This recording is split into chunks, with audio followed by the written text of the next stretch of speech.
Hey guys, welcome back to the channel. If you are already a subscriber, thank you so much for coming back. And if you're new here, welcome. My name is Francia, and on this channel, we do a little bit of everything, but lately I have been interested in true crime. And if you're interested as well, I hope you hit your subscribe button and your notification bell so that you always know when I upload. So my voice is kind of back, okay? It was rough. Last week was not it. The week before that was not it. I'm like, what kind of bug did this kid get? Because what? And I'm like, how are you even moving around? I mean, I had to do what I had to do, but it was rough. But I feel so much better. Feel 100%. Well, I feel like 90%. I feel like 90%, but we're going to keep getting better. But most important thing is my voice is 75% back. Yeah. But anyways, enough rambling. Let's get into today's story. So today's case is very recent, and you might be familiar with it because it was a very popular case, especially if you live in Florida, particularly in the Fort Myers area, and if you had TikTok. Okay, if you have TikTok, you know about the case because it was all over TikTok. That's how I found out about it, because I don't watch mainstream media anymore. It's one of those cases that I didn't think I was gonna get to research, but I also knew I was very interested in how this thing was gonna end because he just looked so arrogant, like untouchable in the courtroom, and I needed to see what was going to become of him. Now, another reason why I covered this case is because I wanted to see what all these women were dying over. I just had to see why all of these women were out here losing their ever-loving minds, like they were losing all of their marbles over this man. So I had to see what he was about. So here we are. This guy is an American criminal who was convicted of unaliving two people in 2019. But before these two people, his future wasn't looking bright or anything. So who are we talking about exactly? Let's get into it. Wade Steven Wilson, also known as the Deadpool Killer because he's got the same name as the character in the Deadpool franchise starring Ryan Reynolds. He was born on May 20th, 1994 in Fort Myers, Florida. He was born to two teenage parents who didn't have the means to take care of him, so they ended up putting him up for adoption. And he was adopted by Steve and Candace Wilson, and they raised him in Tallahassee, Florida. Wilson was described as a troubled young man who would partake in minor criminal activities and the abuse of substances. It was also said that Wilson had many head injuries as a kid and adolescent, and it was said that that's what contributed to his violent and evil behaviors. However, that would be questioned a bit later, and we will get to that. Wilson started to seriously get in trouble with the law in 2012 when he was about 18 years old for things like burglary, assault, and weapons related stuff, which he would end up serving time for in November of 2013. But he was only in there for like less than a year because by September 2014, he was released. And obviously, he didn't learn his lesson because in 2015, he was charged with sexual battery and the kidnapping of a woman, but for whatever reason, he walked. I don't know if she didn't have enough evidence or if the police didn't do their due diligence or if his parents got him a really good lawyer. Whatever the case was, he beat those charges and didn't have to serve time. And once again, that didn't faze him because in 2017, he was actually convicted and served time for stealing weapons. And again, he was out by 2018. It's like, why do we have these repeat offenders just roaming the streets all the time? Why? Okay, so here's my thing. If he insists on being a repeat offender, there could be a number of reasons, right? Could be a lack of, well, I don't want to say support because sometimes parents do everything they can, but their child still turns out to be a piece of shit. You know what I mean? But I feel like sometimes they need a different type of assistance. They don't need jail time. Send them to a mental institution. Send them to some sort of a reform school or something, but don't release them back into the community where there are other people that will be exposed to them and their violent behaviors. And these lawmakers that are making these DUMB decisions to keep releasing these sick individuals back into the community would think differently if they thought that they were going to be a threat to their own children. They would think differently. If that was in their neighborhood, right up their alley, they would think differently, because then their children would be at risk, and nobody wants that. Nobody wants that. Irks me. Anyway, so yeah, because he didn't learn his lesson, he was at it again. In 2019, his girlfriend filed a report saying that he beat her up and he assaulted her and strangled her, but they didn't file charges against him because they claim they didn't have enough evidence. And then guess what happened? She made that report in February of 2019, and in July of 2019 he was arrested again for battery. So tell me why we insist on staying in this revolving door when he is obviously in need of something else, because he's just not afraid to go to jail. Okay, that's the reality. He's not afraid to go to jail. He keeps committing these crimes and he keeps getting punished for these crimes, but he doesn't care because he keeps repeating them. At what point do we look at our system and recognize that it needs tweaking? And then he's in there for like less than a year. He's always in there for like less than a year. I wish we had a better system in place for repeat offenders specifically, because if we did, then those two people that he unalived on October 7, 2019 might have still been alive today. If this loser or the likes of him were put where they belong, which is either in jail forever or in a mental institution forever, then some people wouldn't have experienced being essayed and beaten into a pulp. And most importantly, Christine Melton and Diane Ruiz would be here today. Before we get into what the psycho did to them, let's talk about who these victims were, starting with Christine Melton. Christine was born in 1984. She grew up in Illinois and she ended up moving to Florida, Cape Cold to be exact, with a friend where she worked as a waitress. Christine was described as a very nice, kind, fun-loving, non-judgmental woman. It was said that she was helping to take care of her mom, who started showing some cognitive decline. And also they spent a lot of time together, and it was said that she would meet up with her mom every single morning. Can you imagine? I wonder how the mom fared with the news, because, you know, dementia can be very tricky. Oh man, that sucks. It was also said that Christine made friends with everybody and she just made everyone feel safe. She meant a lot to her friends and family members. She has a cousin who is so close to her, so close that Christine became the godmother of her child. And depending on your family dynamic, you know how close you have to be to a family member to make them the godparent of your child. Because like people usually have friends, and traditionally those friends usually become the godparents. But every now and again you find a family member, depending on your family dynamic, of course, and they become the godparent of your child. So that says a lot about her character. Man, it's so unfortunate. His next victim was Diane Ruiz. Diane was 43 years old at the time. She was engaged to be married, and she was a mother of two young men, 29 and 19.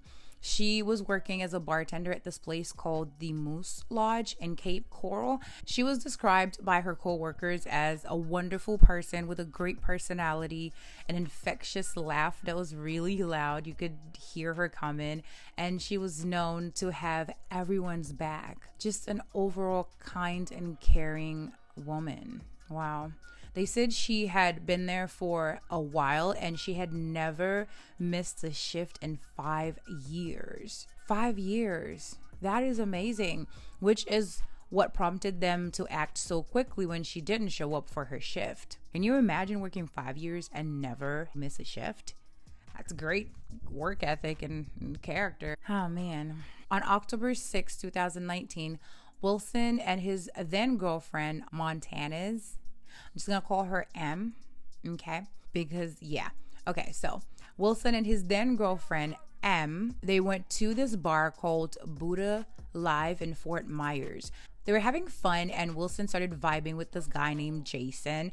Not sure what their relationship was or if he had even met him before, but they clicked or whatever.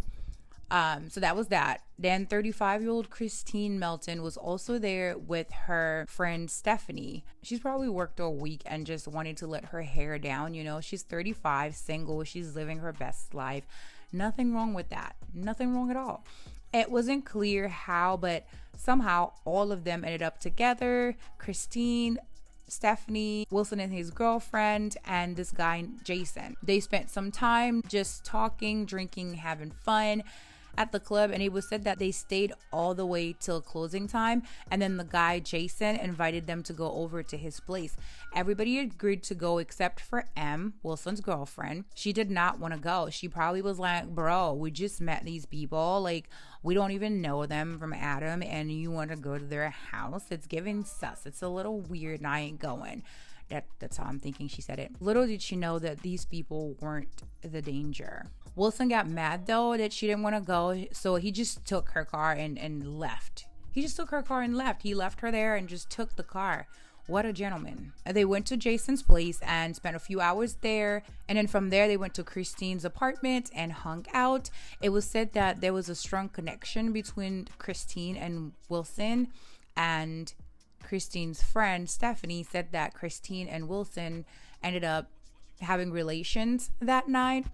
Stephanie said everything was fine when she and Jason left, but sadly that would be the last time she would see Christine alive, because after they left that night, Wilson strangled Christine in her sleep. It was reported that there's a lot of defensive bruises on her wrists. Poor thing most likely just woke up from her sleep from being strangled, and just like anyone else would, she put up a fight because you're trying to survive. But sadly, he overpowered her and strangled her to death. And then after that, he stole her car because he had a hard time driving his then girlfriend's car and didn't particularly like it. Now, Miss M, the girlfriend, Wilson's girlfriend, said that Wilson started calling her around 8 a.m. and when she didn't pick up, I guess Wilson got tired of waiting for her to pick up, and he decided to drive to downtown Fort Myers to where she was working. And when he got there, he tried to drag her into the car. Side note, she did notice that he wasn't driving her car, which he had stolen the night before. He was driving Christine Melton's car. Okay, so yeah, he tried to drag her in the car. She resisted. She put up a good fight, and then he just started beating her and strangling her. Then he dragged her to the upstairs of the place where she worked or her business or what have you, and just continued beating her and choking her. And as he was beating her, blood started coming out of her face or her nose or something. I'm not sure. But the point is, there was blood, okay? And for a split second, when he saw the blood, he froze a little bit, almost like he came to, for lack of a better word. And she used that split second to make a run for it. And that's literally what saved her life. That's crazy. Eyewitnesses called 911, but he had already left. Now, I'm not sure if it was, in fact, his first time unaliving somebody and whether or not he felt a thrill, but after he left the business where he beat that woman within an inch of her life, he drove back to Cape Coral, and I want to say with the intention to do it again, because that's exactly what he did. Diane Ruiz was walking to her shift.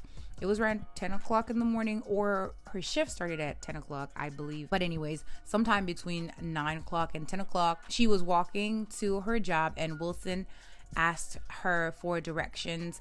And when she tried to help him from outside of the car, he pretended to be DUMB and not understand what she was saying. And somehow he convinced her to get in the car so that she could show him where the school was. I believe he was asking for directions to go to some school or something. And her being the nice, caring person that she was, she believed he didn't understand her and actually got in the car to help him. Oh, man.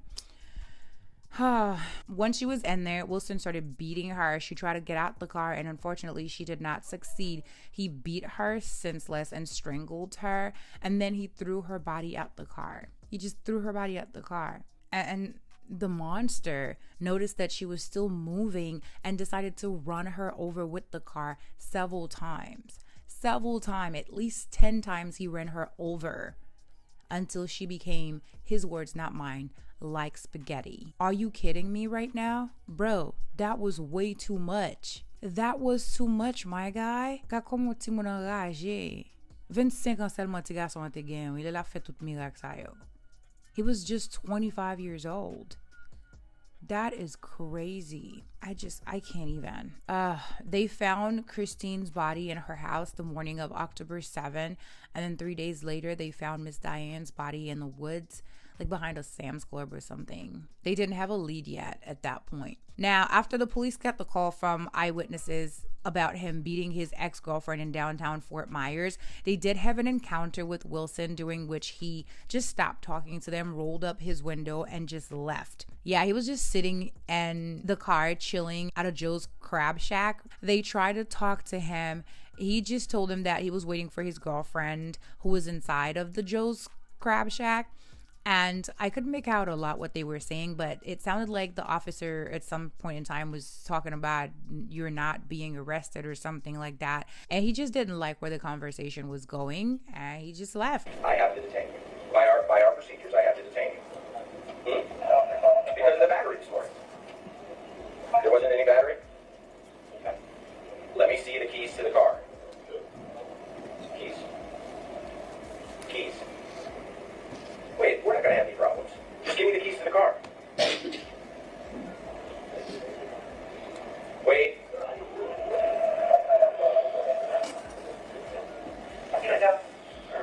Just wait till my partner gets here.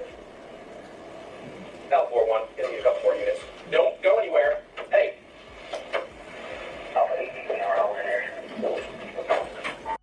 Yeah, so that happened. Now, the officer did say that he didn't chase Wilson because at the time he was only known to be wanted for a misdemeanor charge, so he just let him go.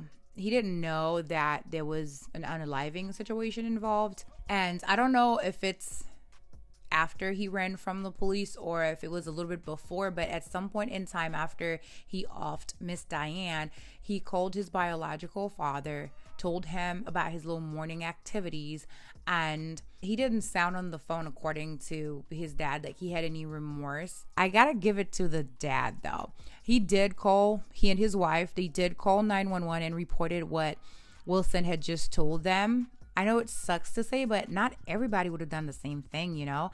Like, it's your child. People are interesting sometimes, and I'm not judging because I would hope that if, God forbid, I were in that same situation, I would do the right thing. But sometimes emotions get in the way, you know, and that's your child. I don't know, but I'm just saying I commend them for that. Yeah. After the report, Wilson was on their wanted for murder list, and they were actively looking for him. They found Wilson the next day. He had broken into an older retired couple's house. Thank God they weren't home, because who knows what would have happened to them had they been there with this psycho breaking into their house. So he just made himself at home. He showered, changed his clothes, got himself food and drink. He was just chilling when they found him. I wonder what his plan was. I wonder, like, what was he thinking he was gonna do after he unalived these people, told his dad, and then was he supposed to just carry on about his life? And then you just beat up your girlfriend, your ex-girlfriend, in front of everybody. You didn't think anyone was gonna call the police? Like, you just thought, I don't know. I wonder what his plan was. Anyways, they arrested him and charged him with the 2 murders, although he tried denying having had anything to do with them. Yeah, right. Now, when they put homeboy in there, okay? When they put him in there, when he went in, when they booked him, a good portion of his body up to his neck was tatted, okay? But while he was in there waiting for his trial, he did the most. He went cuckoo for Cocoa Puffs and put a whole lot of stuff on his face. He drew a weird Joker smile, as you can see, on his face. And he had looked, I don't know how to pronounce this word, swastika. I hope I said that right. Under his eye. He just went nuts with the tattoos. Just way too much. Now, there was a lot of things that came up during his trial about him having suffered, like I said earlier, a lot of head injuries when he was younger, and having problems with substance abuse. His adoptive parents said that he was a great kid growing up and that he just loved his parents, but I guess somewhere along the way things started going south for him, and they tried seeking help, but nothing came of it. That's according to his adoptive parents. Now, if they're right, You already know how angry I get with the system when it comes to people with mental health issues and them not taking them seriously and just releasing them into the community to function with the rest of us as if there is nothing wrong with them, all the while putting us at risk. I'm always so angry about this. If we're aware that someone has mental issues going on, or their parents are telling you something is not right with them, and you drop the ball, it's not just them you putting at risk. You're putting everybody that they're going to come into contact with at risk. And that's a lot of people because they are at large in the community. I just don't understand how we can't figure this out. I don't understand it. Anyway, so during his trial, one of the neurologists said that his brain scan showed that there is some damages that made him prone to being impulsive. And another doctor reviewed the same images and claimed that there was nothing wrong with his brain scans and that people don't need to have brain damage to essentially be evil, is what the other doctor was saying. So, yeah, his case was really interesting, to say the least. He had garnered a lot of attention from the public, and like I said before, it went viral on TikTok mostly because of insane women who thought he was so cute. I'll never get that. But a lot of these women just thought he was like super cute, and they literally idolized this monster. That's crazy. There was also a lot of mixed reactions coming from the public. Some people felt like the court should be very lenient towards him because he had suffered some mental health problems, and others felt like his crimes were literally way too brutal and he's got to go. And then they were also saying that they weren't sure if it was his mental health or the drug abuse activities that may have worsened the situation for him or turned him into whatever it is that he became or whatever. But it was up to the jury to make a decision, and they did. On June 25th, 2024, the jurors came back with most of them in favor of the death penalty.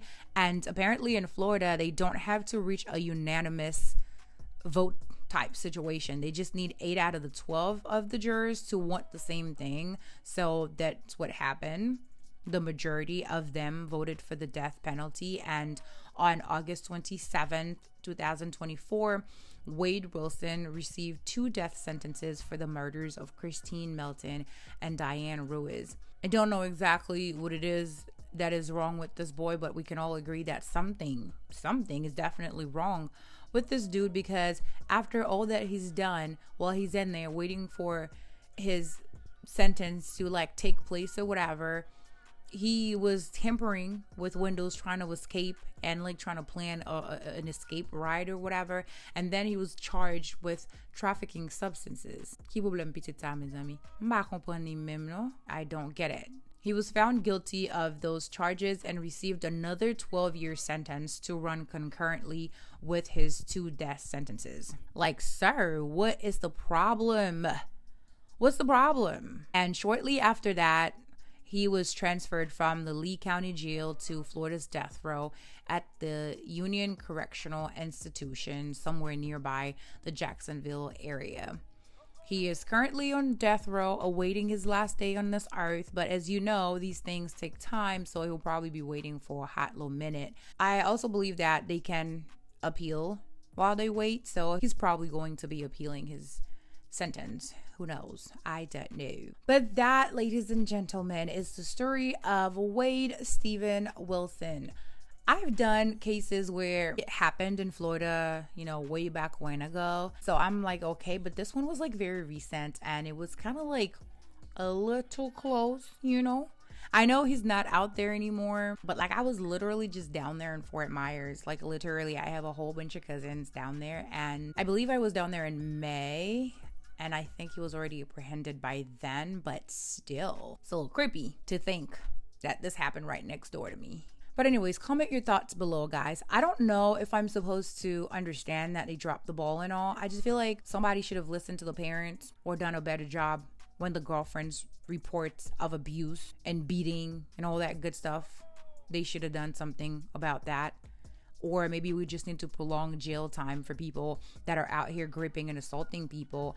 And insist on being repeat offenders, or maybe just send them to facilities to get some help and not necessarily release them back into our world, because they had so many different occasions to put this guy away to jail or a mental institution, and they didn't. They did not. They didn't even have a proper diagnosis for him. That's how crazy this is. They did not have a proper diagnosis for him. No one wanted to do their job. And it is obvious that something is wrong with the dude.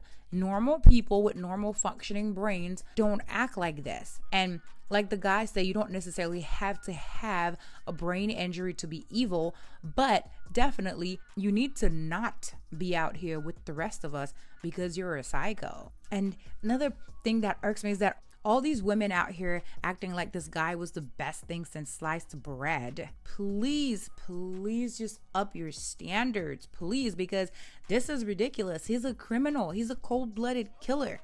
What is it that you find attractive? Please up your standards. Remove them from the riverside and bring them to higher ground. Please. And thank you. Ridiculous. Anyways, that is all that I have for you guys today.